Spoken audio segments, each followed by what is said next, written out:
उत्तर प्रदेश में TGT PGT वर्ष 2022 में आवेदन करने के लिए जाति प्रमाण पत्र कितना पुराना मान्य हो सकता है। इसके अलावा ईडब्ल्यूएस का प्रमाण पत्र कितना पुराना चल जाएगा। ऐसे तमाम प्रश्न जो कि सर्टिफिकेट से रिलेटेड हैं आप लोग के लगातार कमेंट के माध्यम से पूछे जा रहे हैं। अंत तक बने रहिएगा इस वीडियो के साथ, इसी मुद्दे पर हम लोग विस्तारपूर्वक बात करने वाले हैं। नमस्कार दोस्तों, मेरा नाम है नीरज और आप देख रहे हैं कैरियर बिट यूट्यूब चैनल। अगर आप इस चैनल पर पहली बार विजिट कर रहे हैं तो इसको सब्सक्राइब करते हुए बेल आइकन को प्रेस करना ना भूलें। काउंसलिंग के दौरान जितना आपका जाति प्रमाण पत्र नया होता है वो ज़्यादा आपके लिए सहूलियत होगा। यहाँ पर नया कहने का मतलब कि देखिए, ऑफिशियल नोटिफिकेशन में स्पष्ट शब्दों में लिखा गया है कि आवेदन की अंतिम तिथि से पहले सब कुछ योग्यता आपके पास होनी चाहिए। योग्यता में आप आरक्षण का लाभ लेना चाहते हैं तो वो भी आपकी न्यूनतम योग्यता में काउंट हो गया कि आपको जाति प्रमाण पत्र आवश्यक रूप से आवेदन की अंतिम तिथि से पहले का होना चाहिए। यहाँ तक क्लियर? क्योंकि आवेदन जिस दिन आप कर रहे हैं उसके पास ये मान करके चला जा रहा है कि आपके पास सभी कुछ योग्यता है, जिस भी कैटेगरी में आप आरक्षण का लाभ ले रहे हैं उसका सर्टिफिकेट भी आपके पास होना चाहिए। यहाँ तक क्लियर? अब ये तो बात हो गई कि कब तक का बना होना चाहिए। दूसरा, कितना पुराना चल सकता है। देखिए, जाति प्रमाण पत्र की अगर बात करें तो वो अधिकतम 3 वर्षों तक के लिए एलिजिबल माना जा सकता है। यहाँ पर मैं बता दूं कि ऐसा स्पष्ट कहीं भी नहीं लिखा कि कितने साल पुराना मान्य होगा, लेकिन एक जनरल जो काउंसलिंग के दौरान देखा गया है कि 3 साल अगर आपका पुराना है तो आपको कोई भी दिक्कत नहीं होगी, लेकिन अगर उससे ज़्यादा पुराना है तो निश्चित तौर पर आपको रिन्यू करा लेना चाहिए। अभी 1 महीने का समय है आवेदन करने में।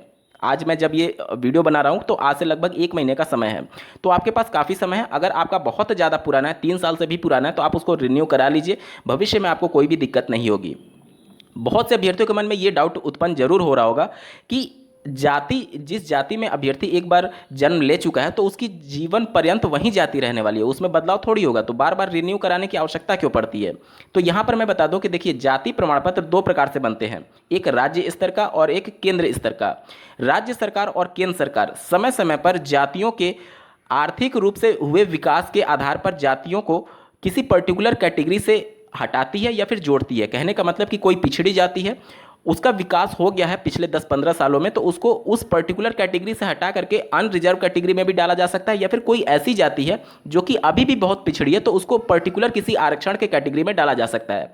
यानी कि राज्य सरकार हो या फिर केंद्र सरकार हो, समय समय पर अपने आरक्षण के प्रावधानों में बदलाव करती रहती है जातियों को लेकर के। इसी वजह से ही लेटेस्ट जाति प्रमाण पत्र मांगा जाता है कि कहीं आपकी जाति भी तो इस प्रकार से रिवाइज नहीं हुई है। इसी वजह से 3 साल से ज़्यादा अगर आपका पुराना है तो फिर आपको सलाह दी जाती है कि आप अपना रिन्यू करा लीजिए। 3 साल तक का मान्य हो जाएगा, लेकिन जितना ज़्यादा लेटेस्ट होगा वह आपके लिए फ़ायदेमंद होता है। ये तो बात हो गई जाति प्रमाण पत्र की। बात करेंगे ईडब्ल्यूएस सर्टिफिकेट की। ईडब्ल्यूएस सर्टिफिकेट यानी इकोनॉमिकली वीकर सेक्शन, जो आर्थिक रूप से कमजोर अनरिजर्व कैटेगरी के छात्र हैं, उनका ये प्रमाण पत्र होता है। आर्थिक कहने का मतलब कि जो आर्थिक विश्लेषण होता है, आर्थिक गणना जो होती है वो एक फाइनेंशियल ईयर में होती है। यानी कि जब से आपका ईडब्ल्यूएस का सर्टिफिकेट इशू हुआ रहेगा उससे 1 साल तक के लिए ही ये वैलिड होता है। मैं फिर से रिपीट कर रहा हूँ, ईडब्ल्यूएस का सर्टिफिकेट जिस दिन से इशू हुआ है उससे अगले 1 साल तक के लिए ही वैलिड होता है। तो अगर आपके पास ईडब्ल्यूएस का सर्टिफिकेट पहले से है जो कि एक्सपायर हो चुका है, मतलब 1 साल खत्म हो चुका है, तो आपको आवश्यक रूप से ईडब्ल्यूएस का नया सर्टिफिकेट बनवाने की आवश्यकता है, क्योंकि 1 साल के लिए ही वैलिड होगा। 1 साल से ज़्यादा ईडब्ल्यूएस सर्टिफिकेट मान्य नहीं होता है।